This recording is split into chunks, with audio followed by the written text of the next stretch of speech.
let's have a little chat about what just happened.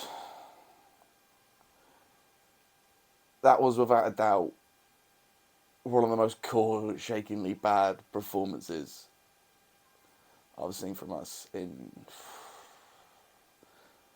It's nice to say in a long time, but the fact that we're now this far into this project, you know, and we're seeing that with these like that defensive performance, man. Like, wow, it was it was really like the Leicester game or the United game where you just felt we were helpless, that we weren't doing anything to even remotely try and play football. It was like I was watching the game, and as I was watching the game, I was forgetting that people were on the pitch. I was like, "Where's Ward Prowse? Oh yeah, he's right there, not doing anything. Where's Stuart Armstrong? Oh, he's there, not doing anything.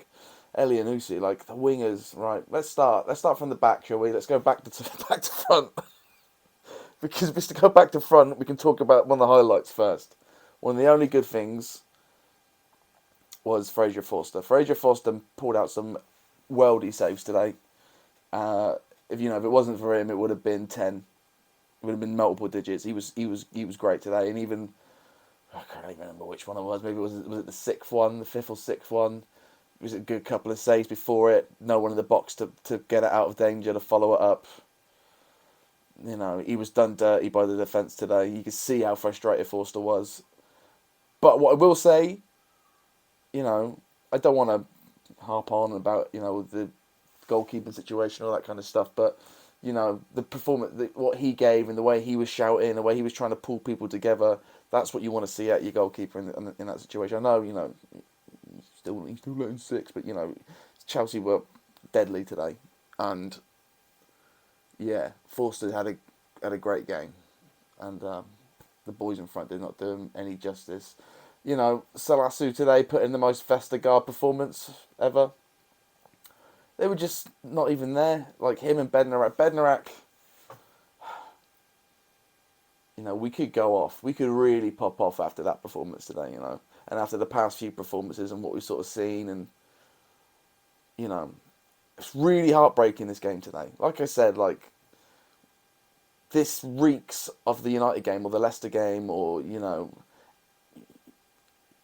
just nothing. It reeks of of 2 years ago, like where we were 2 years ago. Like I was looking on the pitch and I was waiting to see Under Armour on the shirt. Do you know what I mean? Like that's how it felt today, and it just feels so bad to be there again. And I feel like what have we been doing? What work have we been putting in? If we're now playing this, 30 odd games into the season, and you're doing that, it's bloody heartbreaking, isn't it? Make you bloody cry. It gobsmacked the ground today, didn't it? It gobsmacked the ground. I mean, it was as we were rolling in. Chelsea fans were loud out the gate. We were just about to, just rolling into the game. Chances starting to come through. It was going to take the stadium a minute to warm up today. It felt as you got in today, and then it just never got the chance to. Never got the chance to. Never got to get behind the team today, and they never gave you anything to make you think about it. Maybe that cheeky corner at the beginning of the game, that short one to that was something. Right. So yeah, that was that Forster bad game. Oh my god, I'm going to be all over the place. This is going to be nuts. This is going to be so hard to keep in line. So you got that. Then the defence. Bednarak, Salasu, terrible. Just awful. Slow on the draw. When they're watching the ball for so long when it's coming down rather than getting position and being aware of what's going on around them, they're just ball watching. A lot of times Bednarak pulling out of challenges. I don't know what. It really reeked that they didn't want to get red carded today. They didn't want to put the challenges in. They were really. I was using a word in the ground, and I guess I used cowardly. Cowardly as a cat, and then you can try and guess what I was saying in the ground today. And they were just pulling out of challenges and not getting stuck in and not letting Chelsea know they were there. I kind of miss almost Jack Stevens today. Do you know what I mean? Like with the way he plays against you with the United, and he puts those big challenges in against those big players, get him riled a little bit, get him a bit scared. And yeah, they just lacked any self-belief. There was no identity on that pitch at all. So that whole back line. And then, but Kyle Walker-Peters was, he today more than ever looked like the shining light that shouldn't be at Southampton. He's too good. He's so good. And like, he made some great runs, reffed in him dirty a few times by just letting some stuff go. He was making those get from the wing.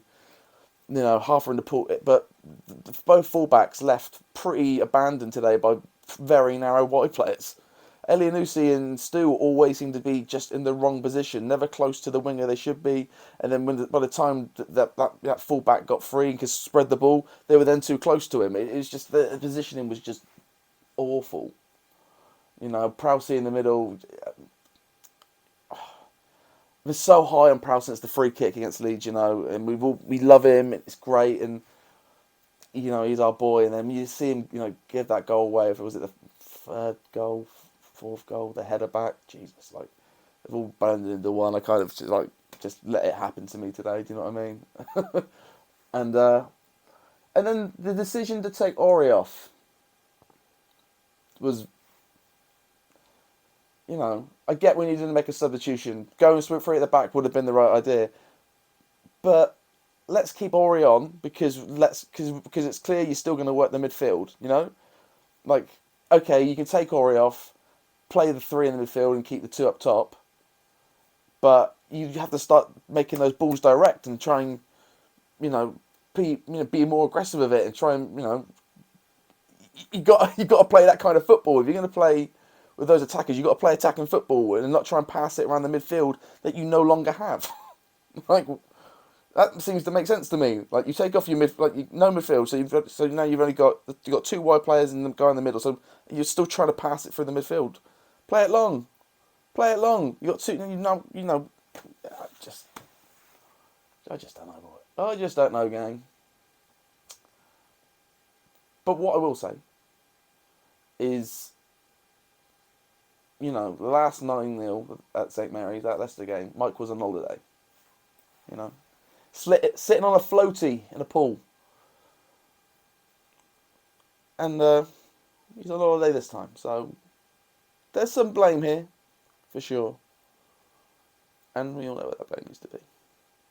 Sorry, bro, but I've got to blame somebody. I'm blaming you today. Blaming you.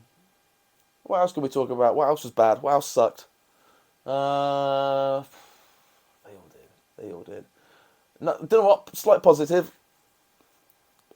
I didn't really understand the substitution of Will Smallbone, but at that point, you're already down. Just bring who you want on. Smallbone did some stuff. Working down that wing, he played. He did some nice runs on the other side there. Hard to get excited about anything at that point in the game, but it was. He did make some moves. I guess it's like, I think the bigger hit today is what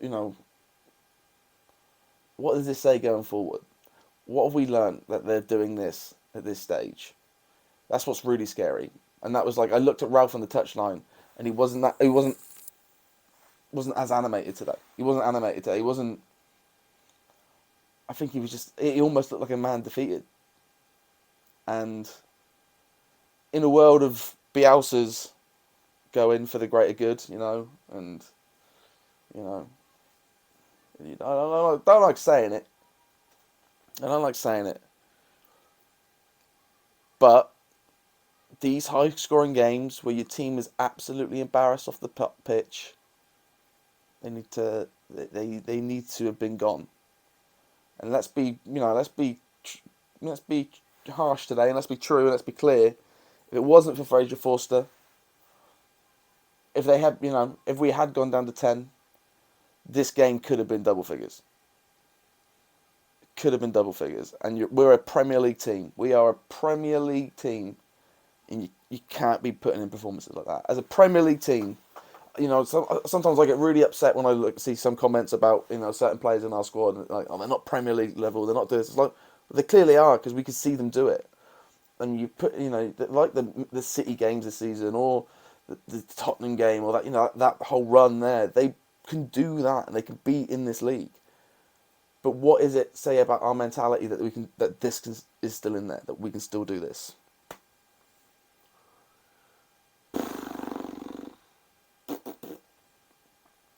Hard work, hard work. It was like it's crazy to come out of a game and not even be able to talk about like what tactics we were trying or this is what he was trying to do in the game because we didn't see anything. All I saw today was Southampton failed to pass it about, lose the ball and concede. Failed to pass it, failed to do this, failed to do that. So, to a point where I didn't know what they were trying. I don't know what you were trying because you never even got to the point where you could try. It's...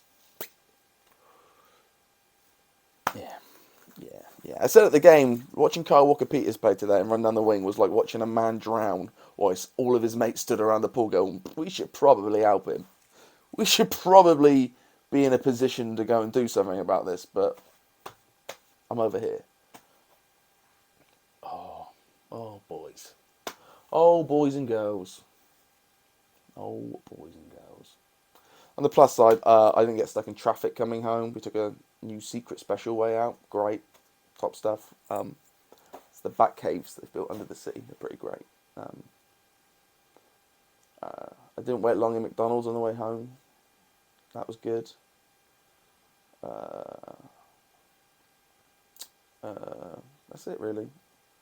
I've got a big bottle of spiced rum and an empty house for the next few hours, so I think what I might do is just get absolutely obliterated.